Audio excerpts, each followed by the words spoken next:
Chapter 1. The Exile. 3 years ago, I was banished from my own country by the very man I loved with all my heart. His name was Colin. Back then, I believed my world revolved around him. But I was wrong. When scandal and accusations exploded around us, when jealousy and betrayal twisted every truth, he chose to cast me away rather than stand beside me. I was forced to leave everything behind me: home, my friends, my dignity, and live in a foreign land, exiled like a criminal. For 3 long years, I struggled to rebuild myself in silence, far from everything familiar. And now, after all that time, I finally returned. But my return didn't bring peace. The moment I stepped back onto my homeland, I felt the weight of countless eyes watching me with cold suspicion. Their whispers sliced through the air like knives. "Chloe, do you still plan to ruin Colin and Rosa's happiness? She hasn't learned anything after 3 years. Someone like her should have died abroad. She should be locked away in prison." These words followed me like shadows, echoing wherever I went. But I no longer responded. I kept my head high, my expression calm, refusing to let their venom pierce me like before. I had changed, or at least I thought I had, until that one moment that shattered everything I was holding together. In the crowd, I heard someone cry out desperately, their voice trembling. "Cameron, have you seen my Cameron? Please don't die. You promised you'd come back for me." The name struck me like lightning, and instantly my body started to shake uncontrollably. My breathing turned shallow. My vision blurred. I collapsed emotionally, as though the fragile walls I'd built over the past 3 years crumbled all at once. People rushed toward me, worried, but no one suspected that I wasn't truly losing my mind. I was faking, but the pain inside was very real. And then, from behind the crowd, Colin appeared. He pushed through everyone and wrapped me in his arms, pulling me close, his voice trembling with panic. "Chloe, what's happening? Who is Cameron? Don't scare me like this, please." I remained silent in his embrace. His warmth that once meant safety now felt distant, almost unfamiliar. Chapter 2. The warnings. I had only been back in the country for less than an hour, yet already my phone was flooded with dozens of vicious messages. "How dare you return? Why didn't that plane crash and kill you? Someone should teach you a lesson." The hatred was relentless, but I refused to engage. Instead, I opened my laptop, calmly typed a short message into an email. "I have returned safely." I hit send. On the other end, the recipient's avatar remained dark. No response came, only silence. I sat there, staring at the screen blankly, feeling that same emptiness swallowing me again. Suddenly, the sound of footsteps drew me out of my daze.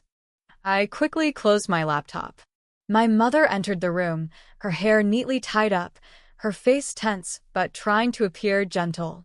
"Chloe," she whispered softly, her voice trembling as though she was terrified of saying the wrong thing. "Why are you looking at your mother like a stranger?" She tried to smile but couldn't hide her tears. A few seconds later, she turned away and quietly left the room. That night, long after everyone thought I had gone to bed, I heard muffled voices coming from my parents' study. Glass shattered. My father's voice trembled with frustration as he argued, "She still blames us. She pushed Rosa down the stairs and left her in a coma for 3 months. Now that Colin and Rosa are about to get engaged, we cannot afford any more problems." My mother tried to calm him, but I had already heard enough. Without a word, I silently turned away and walked upstairs, retreating once again into my own lonely world. Chapter 3. The announcement. The next morning, as I tried to focus on work at my computer, my stomach eventually pulled me downstairs to grab something to eat. My mother sat in the living room, watching television, still keeping a watchful eye on me. Suddenly, the television program was interrupted by breaking news. The anchor's voice echoed through the room. "The Ann Group officially announces the engagement of Mr. Colin and Miss Rosa, scheduled for next month." My heart froze instantly. My head felt light. My entire body stiffened as memories surged into my mind like a tidal wave. I once begged Colin to consider getting engaged on a romantic island, dreaming of a beautiful ceremony by the sea. But he dismissed me coldly back then, annoyed by my request. Chloe, stop making a scene. I'm working, he snapped at me. Afraid of upsetting him further, I forced myself to smile and sat quietly beside him, whispering, Okay, I won't say anything else. You focus on your work. That memory was now nothing more than a distant echo, yet it still stung deeply. Seeing my frozen state, my mother's panic resurfaced. Chloe, are you okay? Are you going somewhere? I'll go with you, she asked nervously as she rushed to grab her purse, already fearing I might chase after Colin again like before. But I smiled calmly, reassuring her. Mom, I'm not going anywhere. I just came downstairs to grab something to eat.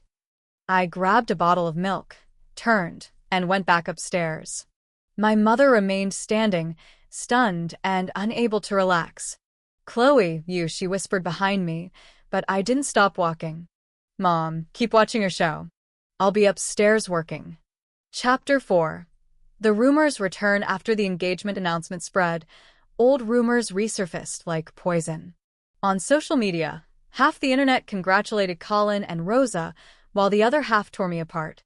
Finally, congratulations to the happy couple. She must be dying of jealousy. Chloe tried to kill Rosa just to steal Colin. Evil never prospers. She was forced to leave the country. Serves her right. I scrolled through the endless hateful comments, reading them with an indifferent expression. The insults no longer stung. After a moment, I closed the page and put my phone aside. What I didn't expect was for my father to bring Colin over for dinner that very evening. As I descended the stairs to join them, I saw Colin already standing in the living room. The moment I saw him, my whole body stiffened again. Of course, being who he was, Colin already knew I had returned. In fact, I was only able to come back because he had quietly allowed it. My father invited him into the study while my mother quickly guided me into the living room, trying to keep me away from him. But through the slightly ajar door, I couldn't help but glance inside. He was there impeccably dressed in a black tailored suit, his hair neatly styled. He stood tall and proud, every movement exuding confidence and authority. Even now, he remained as commanding as ever. My father handed him some documents and Colin, without sitting down or even touching the tea offered, reviewed the papers, took what he came for, and prepared to leave. My mother tried to be polite, forcing a smile. Colin, won't you stay for dinner? Of course, we both knew he wouldn't. No one dared offend him, but he would never sit at our table. Finally, for the first time since he entered, Colin's eyes met mine. His gaze was cold, indifferent, as if he was looking at nothing more than a stranger. I sat on the sofa completely still. In the past, I would have run toward him, clinging to his arm, calling him sweetly, Colin, little brother Colin. But not now. Now I simply sat there, watching him as if he no longer mattered. He nodded politely, his voice calm and detached. No, ma'am, I have other matters to attend to. As he turned to leave, taking 2 slow steps forward, something inside me snapped. My fists clenched tightly, and I finally spoke. Chapter 5. The bracelet, wait. My voice broke the silence, just as Colin was turning to leave. His body froze for a second before he slowly turned his head slightly toward me. My mother, terrified, immediately grabbed my hand, whispering nervously, Chloe, what are you doing? Colin said he's busy. I could feel her fingers tighten anxiously around mine. Colin's gaze darkened slightly as his voice followed coldly. What is it, Miss Sue? It was better this way. I had stopped calling him little brother Colin, and in return, he no longer called me by my name, only coldly addressing me as Miss Sue. I took a deep breath and forced myself to stay calm. I have something to give you. Please wait a moment. I slipped my hand free from my mother's grip and hurried upstairs. My heart raced as I entered my bedroom, punched in the password for the locked drawer, and pulled out a small square navy blue box from its deepest corner. Holding it tightly, I ran back down the stairs. The cold gazes of everyone followed me, certain I was about to stir up some fresh scandal, but the moment they saw the box in my hands, their expressions shifted slightly. My parents' initial coldness faded as they realized what I was holding. I walked up to Colin and calmly extended the box. I asked Grandma, and for this years ago, but it was never mine. I'm returning it to you. It belongs to the Yin family. His face stiffened slightly as if this wasn't what he had expected. The coldness in his expression softened for a moment. Inside the box was an antique bracelet, a family heirloom passed down for generations in the Yin family. Back then, when I was 20, Grandma gave it to me personally, blessing me as the future daughter-in-law of the Yin family. At that time, I too foolishly believed I would eventually marry Colin and become Mrs. N. But now I understood those were nothing but fragile illusions. After a long pause, Colin finally reached out and accepted the box. Without saying anything else, he turned and walked away, taking the bracelet with him. My mother gently stroked my hair, as if trying to comfort me. Chapter 6. The unexpected reunion. A week later, I officially started working at the No. 3 Central Hospital in the city. I had studied medicine in university and spent over 2 years abroad conducting medical research. But even with my qualifications, my parents remained restless, secretly assigning people to follow and watch me. I didn't mind. After all, any scandal would jeopardize Colin and Rosa's upcoming engagement. I wished I could reassure them that the old Cloe no longer existed. The Cloe who once loved Colin had died a long time ago. But fate seemed determined to test me. Only a few days into my new job, Rosa herself appeared in my office, booking an appointment under my care. As we sat across from each other, the air was suffocatingly awkward. She claimed to have a mild cough, but upon examination, it was clear she had nothing serious. She hadn't come for treatment. She had come for me. I quickly wrote her a prescription, hoping to end the uncomfortable encounter. She held the paper but didn't leave. Instead, she removed her sunglasses, her voice light but sharp. "Cloe, you've become so quiet lately. You used to be the boldest one among us." I didn't want to engage with her. We both once loved the same man, and I had lost in the most humiliating way. My voice remained distant as I gestured toward the door. "The pharmacy is on the first floor. I have other patients waiting." But she didn't move. Instead, she stared at me with an unsettling smile. "You've really changed completely. When did you become so quiet?" I offered a faint smile and asked calmly, "Rosa, did you truly come here for a consultation or for something else?" She said nothing more. Silently, she put on her sunglasses and left. Just as she reached the door, I couldn't help but glance at her legs.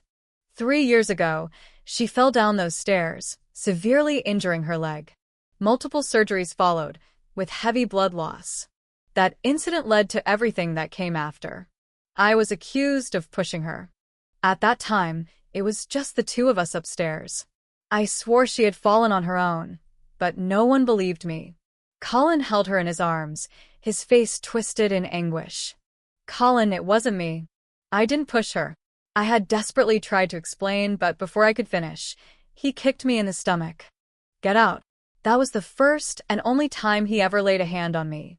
A few days later, I received legal charges from the Yin group.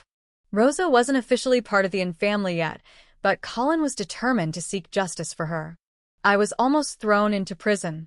They said it was Grandpa and who intervened, sparing me from jail, but sentencing me to exile overseas. I instinctively touched my abdomen. That kick had been brutal. Even now, whenever it rains, a dull ache returns to that spot. Chapter 7. The bar encounter. The next time I saw Colin again was by complete coincidence. The hospital department had arranged a social gathering at a local bar. Our private room happened to be next to theirs. During the event, a young doctor, Alex, had been drinking.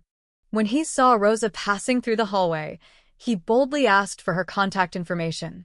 Rosa slapped him across the face, without hesitation. That slap immediately drew attention, and soon both private rooms emptied as everyone gathered to watch the commotion. And then I saw him, Colin, appearing at the front of the crowd as people instinctively made way for him. Rosa rushed into his arms, sobbing, "Colin, a pervert tried to touch me." Alex, startled but indignant, defended himself.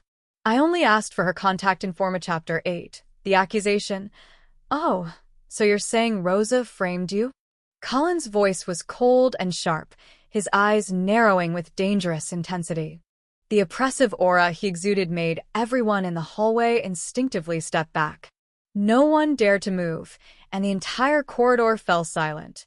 The director's voice trembled as he reprimanded Alex again. "You're still standing there? Apologize." He then quickly turned to Colin, his tone full of flattery. "Mister. And this young man has just graduated. He doesn't yet understand the weight of his words." But Alex, surprisingly, stood his ground, refusing to bow his head. His voice remained steady. "I've done nothing wrong. I won't apologize for something I didn't do." Without any hesitation, Colin gave a slight nod to his assistant. "Take him to our private room." Panic swept through Alex's face, but within seconds, the sounds of brutal beatings echoed from inside, the sickening thuds of fists meeting flesh, followed by Alex's cries of pain. The director turned pale, but nobody dared to intervene. Everyone lowered their heads like frightened quails, knowing that in this city, no one could oppose Colin and the man who controlled everything. Alex was the one who had kindly helped me when I first arrived at the hospital. I pitied him deeply, but I also knew there was nothing I could do to stop this. And then, unexpectedly, Colin turned his attention away from Rosa, dropped her from his arms, and walked directly toward me. His gaze was cold and piercing. "Chloe, tell me what happened." For a moment, I didn't understand his intention, but I decided to try to defend Alex. "Mister. And I believe Alex. He's already been slapped. That should be enough." My voice trembled, but I forced a smile. For a brief moment, I thought Colin might listen. But instead, his lips curved into a mocking smile. "Chloe, you were the one who ordered Alex to harass Rosa, weren't you? You're still the same, always scheming, always plotting to hurt others. If we weren't here tonight, what would have happened? That drunk classmate of yours could have ruined Rosa." My mind went completely blank. Not only did he not believe me, but he also accused me of orchestrating the entire incident. His imposing presence was so overwhelming that I stumbled slightly. "Mister. And you're joking." "I would never dare," I whispered, struggling to stay upright. But his gaze grew even colder, stabbing into me like icy blades. "You wouldn't dare? 3 years ago, you pushed someone down the stairs. Now, with your innocent little face, you think you can fool everyone." Suddenly, he grabbed me and slammed me against the wall, pressing my head down with one hand. I couldn't move. My classmates froze in horror. The director tried to step forward, but Colin shouted, "Get out." No one dared to interfere any further. I looked at the familiar faces around me, just like 3 years ago when he kicked me to the ground. They all wore that same expression of righteousness and relief, as if they were witnessing justice. Staring into Colin's eyes, who now seemed to hate me to the core, I suddenly felt drained, defeated, and exhausted. A bitter laugh escaped my lips, and I whispered, "Yes, mister. And I was the one who ordered it. Punish me. Beat me. Leave Alex alone. Take it out on me instead." My voice cracked as tears ran down uncontrollably. I shouted louder. "You didn't hear me? It was me. Go on, hit me." But my provocation was meaningless. Colin didn't stop the beating. Alex's screams only grew more desperate and agonizing. Chapter 9. The kidnapping. Later that night, I walked alone along the riverbank, my heart heavy with guilt and helplessness. Suddenly, a black car screeched to a stop beside me. Before I could react, I was forcefully dragged inside. The door slammed shut. 3 burly men surrounded me. I screamed for help, but one of them struck my head, and everything went black. When I woke up, I was lying on a cold, unfamiliar couch in a strange villa. My head throbbed. I panicked, scanning my surroundings. Where am I? Who are you people? Several figures stood silently in the room, ignoring my questions. My body trembled as I fumbled for my phone, which miraculously was still in my pocket. Instead of calling the police, I desperately sent message after message to the black avatar, the one I had been secretly messaging for years. My entire body shook as I typed in panic. Suddenly, a voice spoke coldly. "Do you think your messages are going through?" I looked up in horror, and there he was, Colin. My blood froze. His face was cold and unreadable.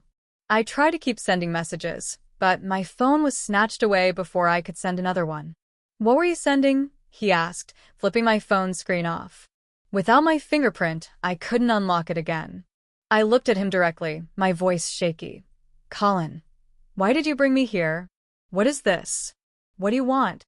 He stood towering above me, his expression indifferent. I realized my blouse had slipped off my shoulder slightly, and I instinctively pulled it up to cover myself.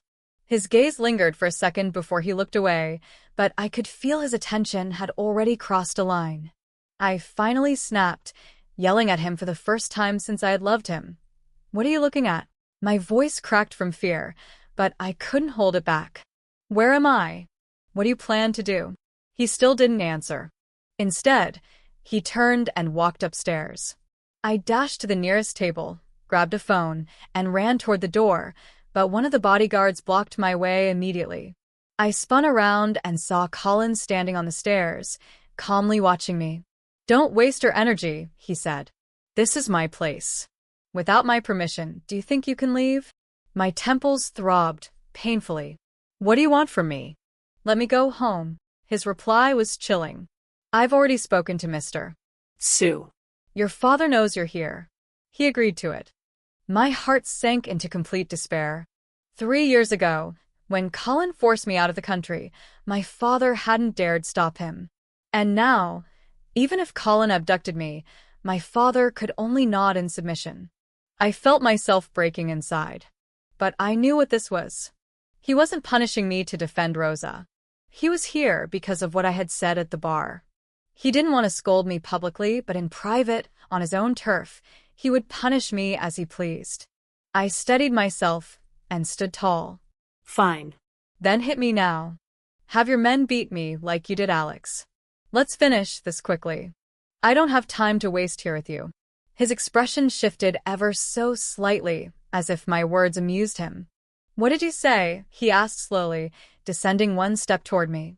Once, I would have done anything for this man. But now, standing before him, all I saw was a hypocrite. And all I felt for my past self was shame. Chapter 10. The Suffocation. Stop pretending. This isn't about defending Rosa. Just do what you came here to do. Either kill me or let me go. This place suffocates me. I didn't know which part of my words triggered him, but suddenly, he grabbed me by the throat, tightening his grip as his eyes burned with rage. "What did you say?" "My place suffocates you." I tried to pull his hand away, but couldn't. I let my arms drop, resigned to whatever fate awaited me. After a few suffocating seconds, he finally released me, and I collapsed against the wall, vomiting violently from the lack of air. "Chloe, if you want to stay alive, you'd better behave yourself," he growled before turning and walking back upstairs, leaving me trembling on the floor with 2 bodyguards watching my every move. I endured the night, pacing every inch of the villa's ground floor, desperately searching for any way out. But every door, every window, every exit was locked tight. Chapter 11.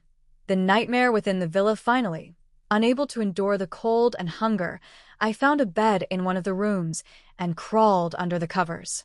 But even in sleep, I found no peace. My dreams were filled with tormenting nightmare scenes of my desperate days abroad.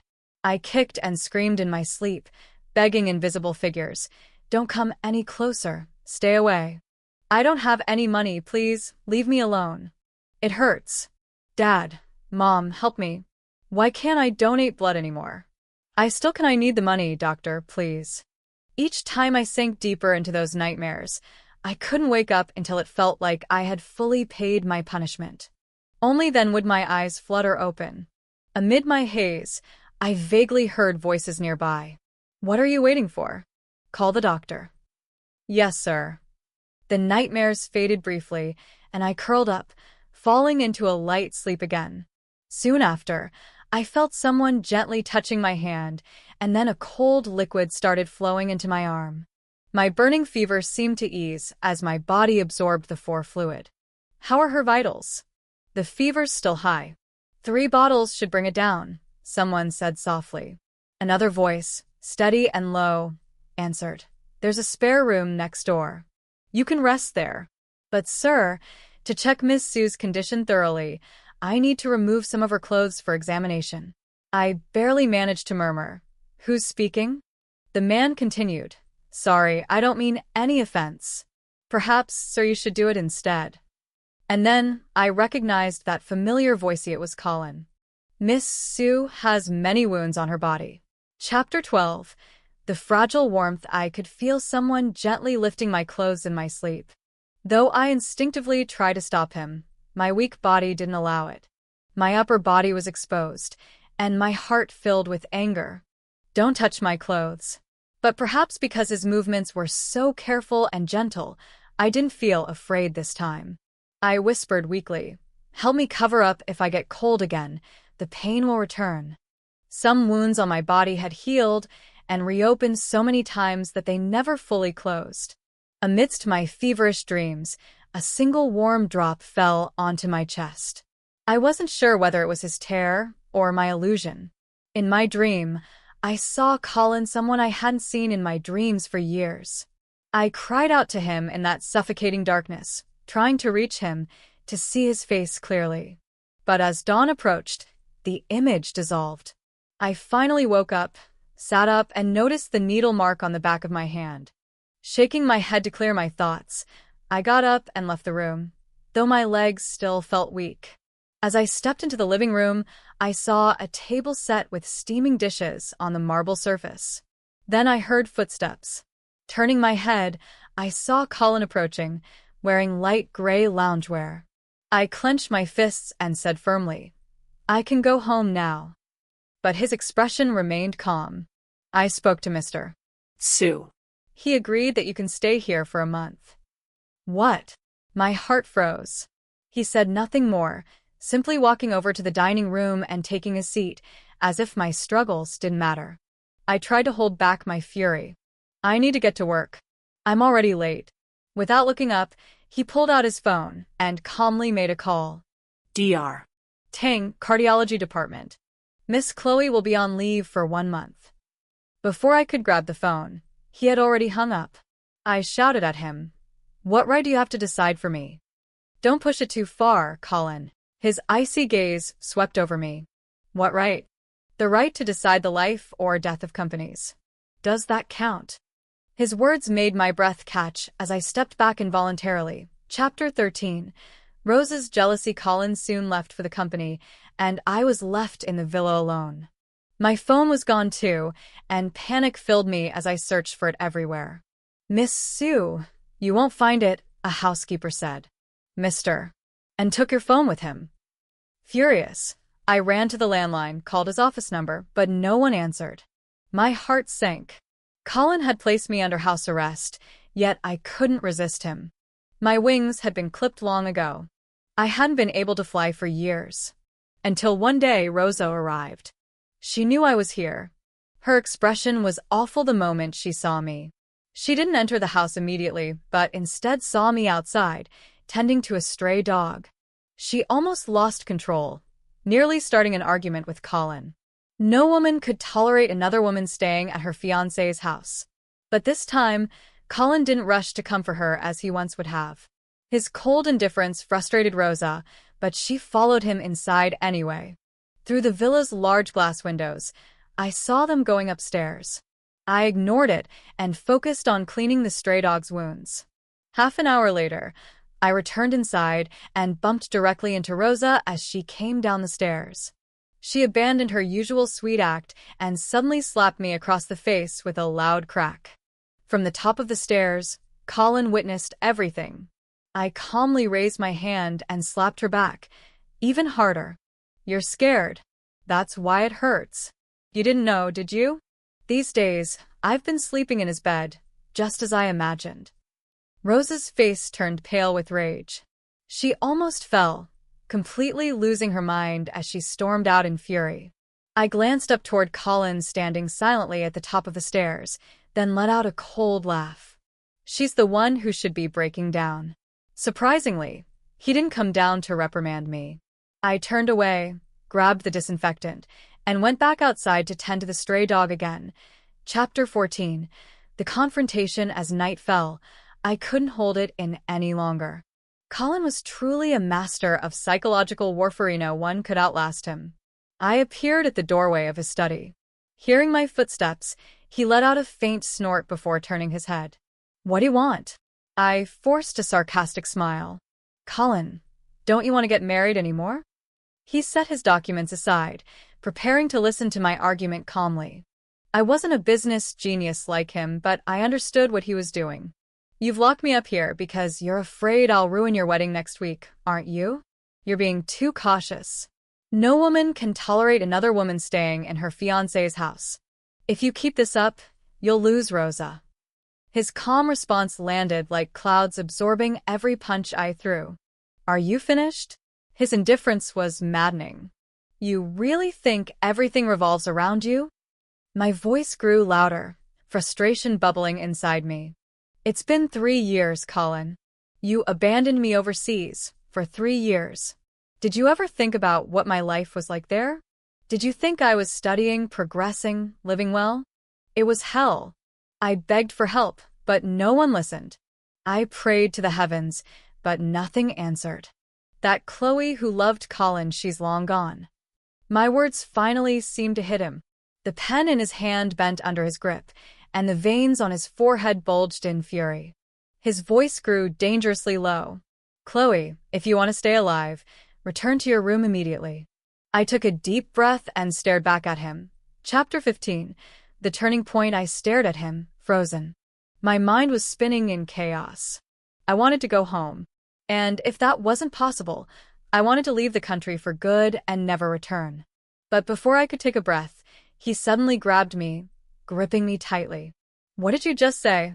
His voice trembled slightly, as though he couldn't believe what he'd heard. For a moment, I thought he might kill me right then and there. But after a few tense seconds, he released me abruptly, shoving me back into my room like I was nothing more than an object. Chapter 16. The obsession escape was impossible. With nowhere else to focus my mind, I asked for books, medical books, specifically on neurosurgery.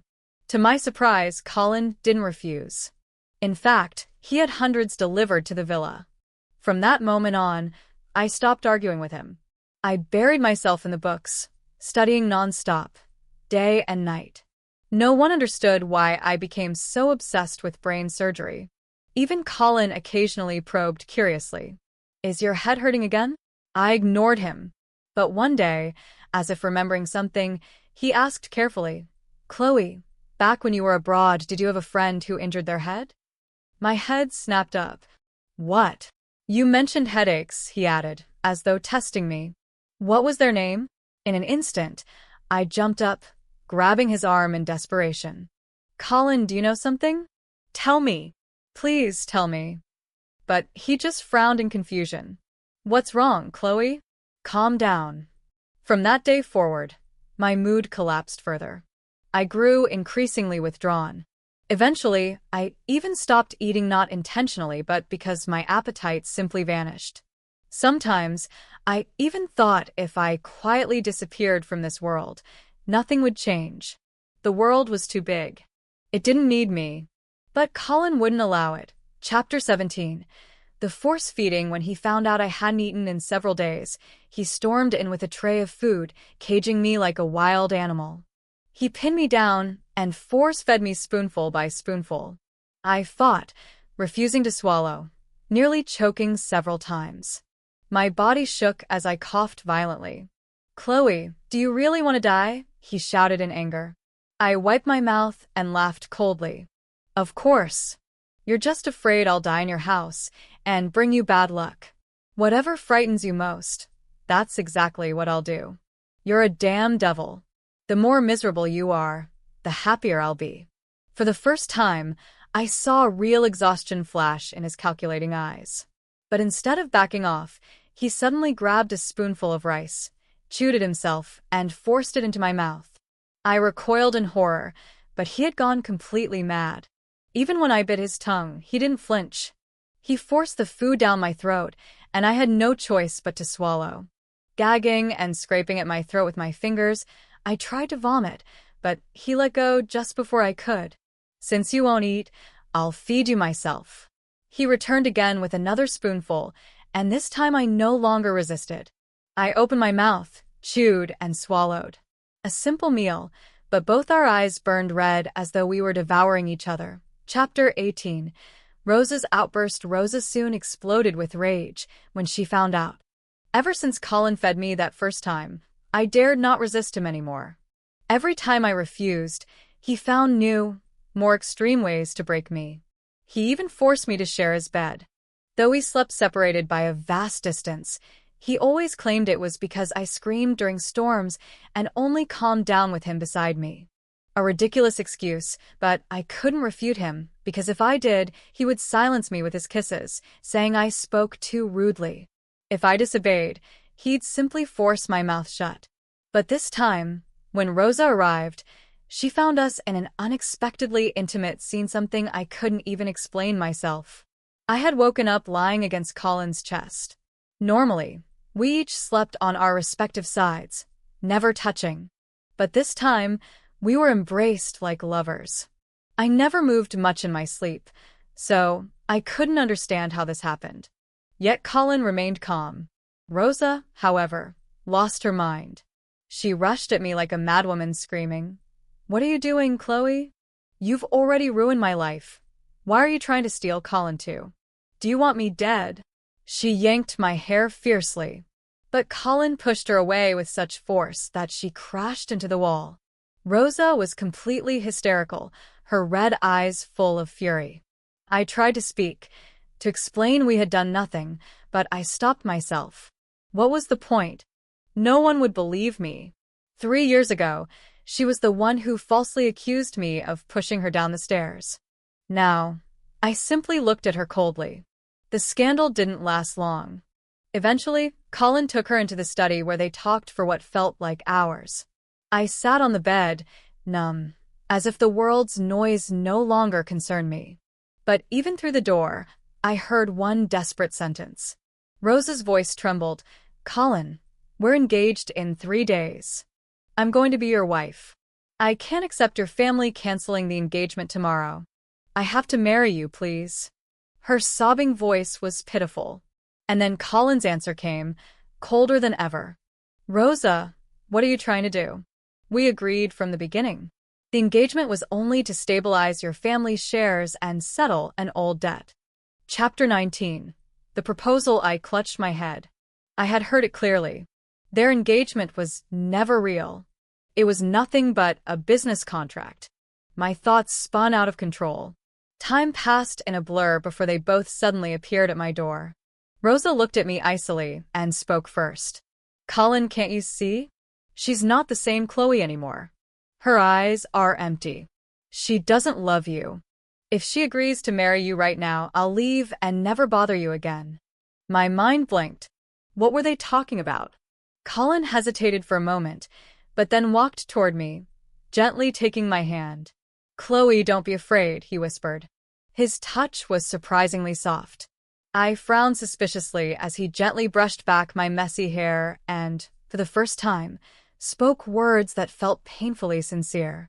After a moment's pause, he reached into his pocket and pulled out a small red velvet box. With a soft click, it opened to reveal a brilliant 10-carat diamond ring, glittering under the light. Rosa froze in shock. "You, Colin," but he ignored her. He took my hand, kissed its back softly, and with slightly trembling fingers, knelt down before me. "Cloe, will you marry me? From now on, everything the family owns will belong to you. Everything I have will belong to you. I will love you forever and spend the rest of my life atoning for my mistakes." Chapter 20. The collapse of hope. I stared at him, completely confused. "Colin, what are you saying? I don't understand any of this. Am I dreaming? I pinched myself. It hurt. This was reality. I was completely lost. His voice was trembling, yet full of desperate tenderness. Chloe, I promise you, from now on I'll care for you 1,000 times more. I'll make you the happiest woman in the world. Please say yes. I never loved anyone else.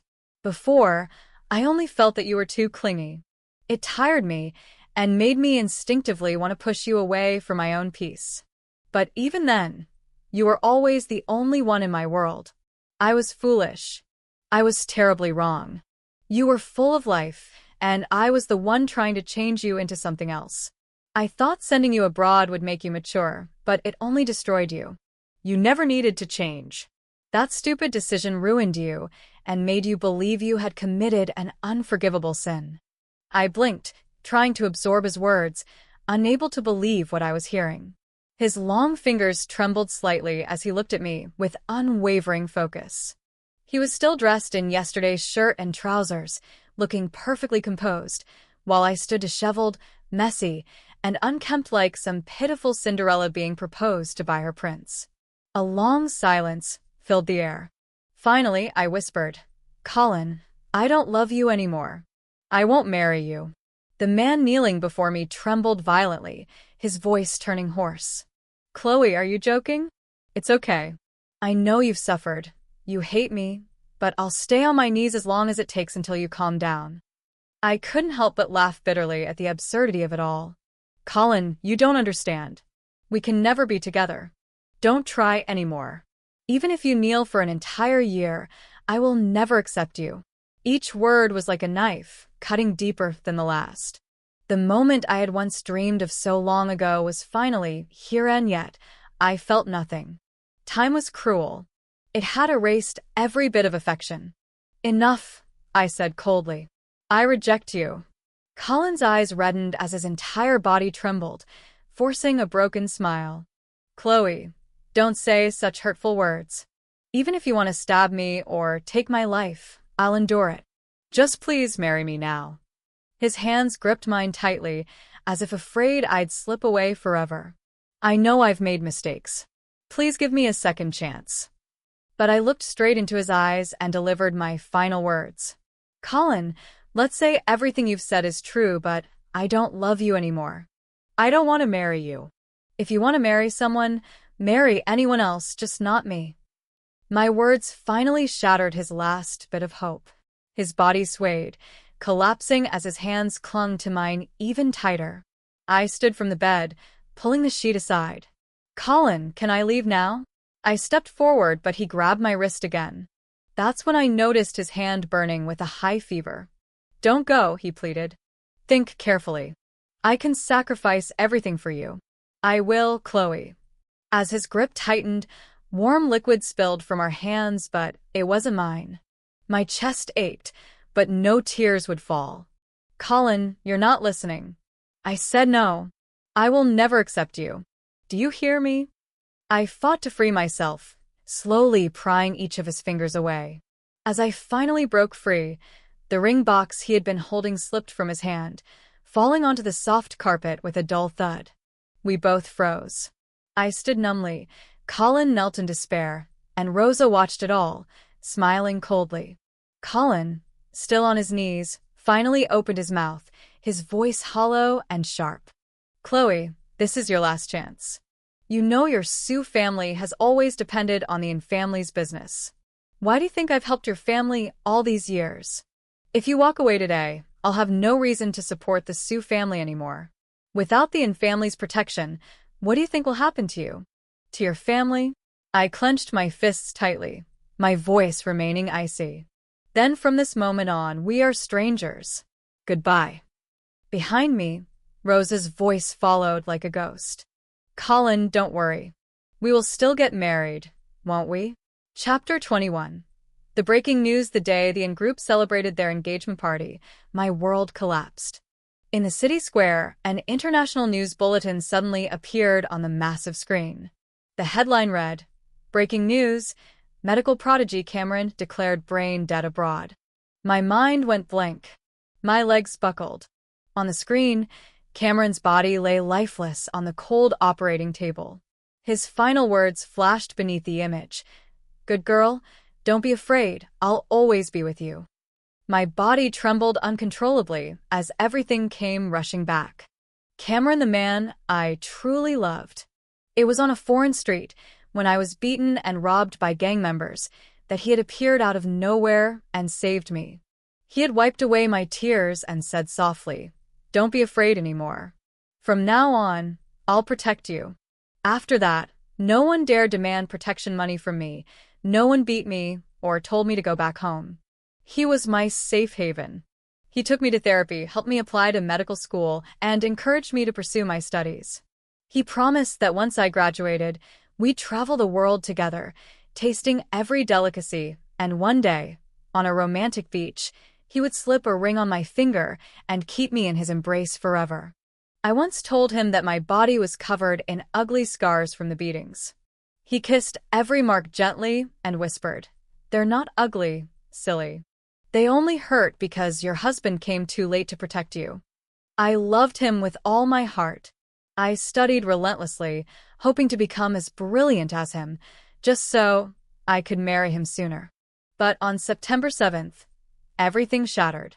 A truck had lost control and sped toward me. He pushed me aside and took the full impact, falling into eternal sleep. My legs gave out as I collapsed in the middle of the square, sobbing uncontrollably, my entire body racked with pain as if my soul had been ripped apart. Chapter 22. The unbearable pain I couldn't breathe. It felt as though my entire world was crumbling. This couldn't be real, could it? My hands trembled violently as I unlocked my phone, dialed the number I had once known by heart. But on the other end, there was only the sound of faint sobbing. My tears burst out uncontrollably. I couldn't stop them. Desperately, I rushed toward the airport to buy a ticket immediately. But on the way, Colin intercepted me. "Chloe, what's wrong?" he asked anxiously. I pushed him aside, kicking and biting like a madwoman.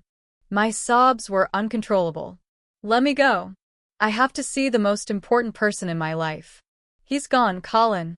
Cameron died. I have to see him one last time. Please, let me go."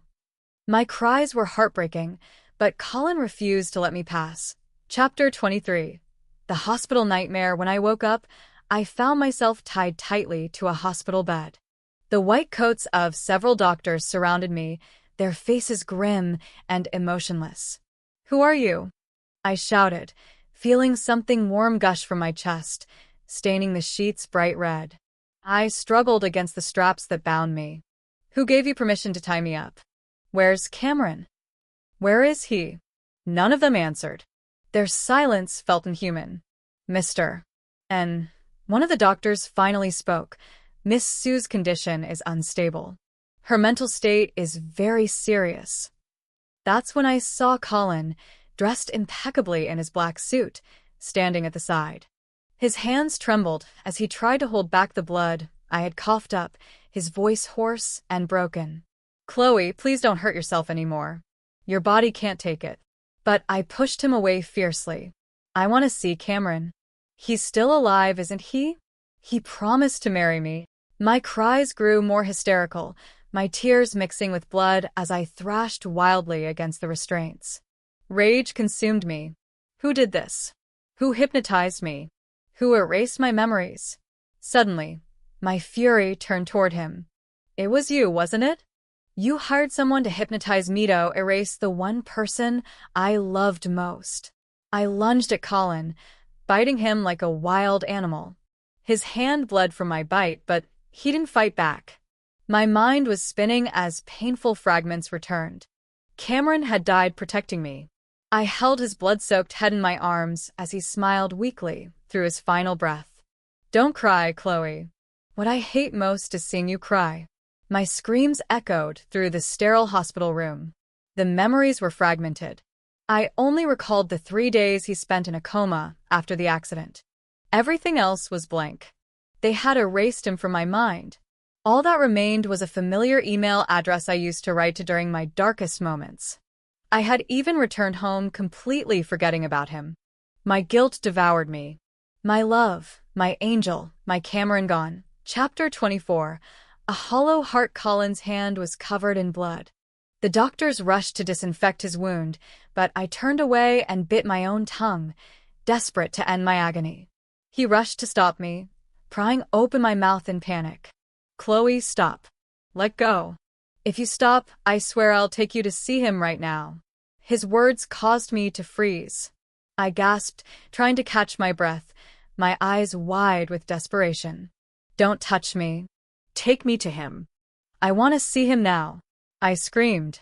But before I could move, a sharp pain coursed through my body, and everything went black again. Chapter 25. The weight of regret. When I woke up, days had passed. The room was quiet, and I was no longer restrained. I didn't try to escape. I stared blankly at the calendar. 10 days had passed since Cameron's death. Even if I went now, I wouldn't get to see him one last time. How cruel. The person who loved me the most had died, yet I hadn't even said goodbye. I was a monster. A girlfriend so heartless, so unworthy of love. Cameron adored me like a treasure. In the winter, when my hands were cold, he warmed water to soak my feet. In the summer, when I feared ice cream would hurt my throat, he would warm it slightly before letting me eat it. Now, I couldn't even face him. I didn't deserve his forgiveness. He was so handsome, so warm, so talented, so gentle. In his next life, he deserved the best woman in the world, not someone like me. I wasn't worthy. If I had never met him, he'd still be alive. My existence had brought him nothing but pain. Chapter 26. Colin's desperation. Chloe, let me take you for a walk. Colin's voice pulled me from my daze. I said nothing. He sat quietly beside my bed, staring out the window at the birds. His face was gaunt, unshaven, with hollow red eyes. I wonder how I ever found him handsome. How blind I was. After a long silence, his voice broke. His ashes have already returned to the country. He's buried at Los Cicalas Cemetery. Do you want to see him? My tears fell silently. He gently reached to wipe them away. Don't cry. You still have me. I'll always be here. I turned away, my face filled with disgust. His hand hovered in midair before dropping in defeat. Colin lowered his head and finally confessed through broken sobs. We investigated everything after you went abroad. It didn't go how we imagined. The moment you landed, they stole the money we gave you. You couldn't enroll in school. You were broke. You worked day and night, and when you couldn't make ends meet, you even sold your blood. They beat you, extorted you, tormented you. Chloe, his sobs grew louder, more pitiful. But I stared at him coldly, laughing bitterly. Now you understand who Cameron was. He was my savior. The man who gave me back my life. You're not even worthy of touching a shadow. Colin collapsed completely, sobbing uncontrollably. I watched him like an outsider, my heart numb. The almighty president of a group crying like a pitiful dog. How pathetic. Chapter 27. The final goodbye. Half a month later, I finally gathered the courage to visit Cameron's grave. His photo, even in black and white, was still so handsome, smiling gently, as if he were still watching me with forgiveness. How wonderful. Even now, he holds no grudge against me. At least this way, I can continue loving him quietly in my heart. Cameron, it must be cold down there, I whispered softly. You always said I was clumsy with my hands, but I knitted a scarf for you. I made it myself. Please don't reject it, even if it's ugly. I carefully took out a warm red scarf from my bag, gently laying it before his gravestone. Chapter 17. The last snowfall. The snow fell softly, blanketing the world in silence, like a delicate white curtain isolating us from everything else. I stood there beside Colin as the snowflakes settled gently on our shoulders. For a moment, time seemed to pause, holding this fragile, quiet space for just the two of us. His breath was shallow in the cold air, but his face wore a calm smile, one that was both peaceful and heartbreaking. After all the storms we had been through, there was no hatred left between us, only an unspeakable sorrow that settled like snow in my chest. He looked at me with an expression I couldn't quite read, his voice light, almost like a breeze. Chloe, when I'm gone, will you still remember me like this? The words were gentle, but I could feel the pain he tried so hard to hide behind them. I clenched my fists, my fingertips cold against my palms.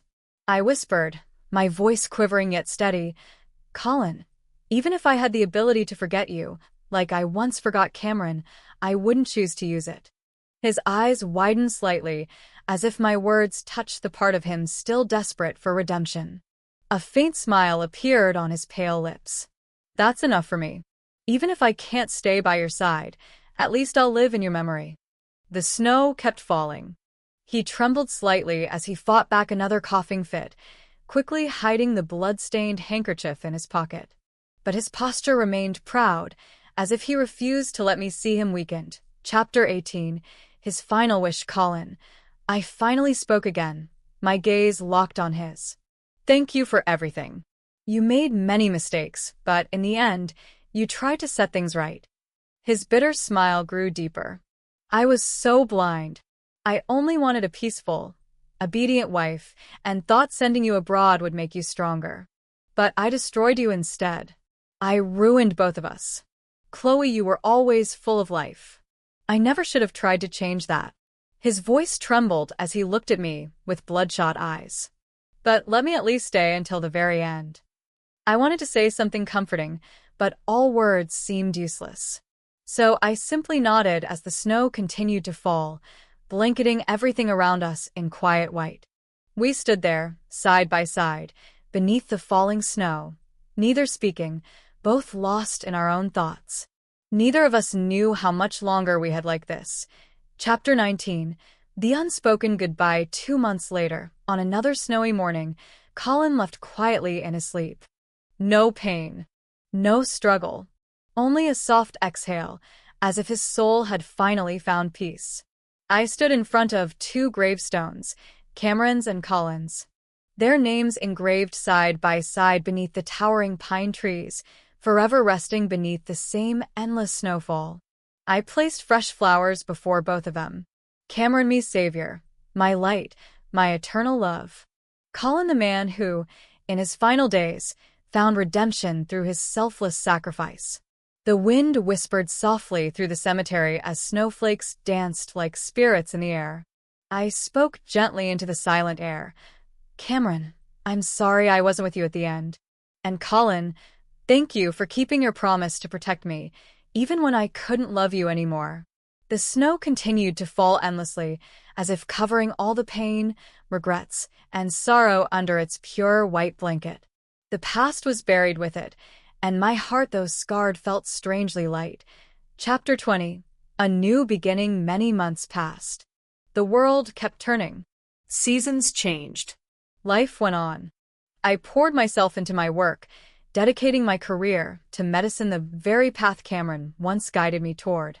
Every patient I treated, every life I saved, felt like a quiet conversation with him. As though through each heartbeat I protected, he was smiling at me from somewhere far away. My parents slowly recovered, their guilt easing as they saw me find my purpose again. The pain never fully disappeared, but we learned to carry it like old scars, quietly, silently, without letting it consume us. One evening, as the first snow of the season began to fall again, I stood by Cameron and Colin's graves once more. The red scarf I once knitted for Cameron still wrapped gently around his tombstone, swaying softly in the breeze. I whispered through tears that finally carried peace instead of sorrow. I'm doing well now. I promise. The snow fell heavier, but this time it felt warm, like 2 pairs of invisible hands holding me from both sides. And I smiled. A real smile. The first in a long, long time. The end. As the snow continued to fall gently over Cameron and Colin's resting place, Chloe finally found the peace she had been searching for so long. Love, regret, pain, and redemption, everything was buried beneath the soft white snow, leaving only the warmth of cherished memories behind. And just like Chloe, we, too, learned that even after the darkest storms, there's always a quiet place where healing begins. Thank you so much for staying with Universe of Love and Anime through this deeply emotional journey. If this story touched your heart, please don't forget to give this video a like, subscribe to our channel, and turn on the notification bell so you won't miss any of our upcoming stories filled with love, pain, healing, and second chances. And if you know someone who might need to hear this story, please share this video with them. Your support means the world to us and helps us continue bringing you more unforgettable love stories.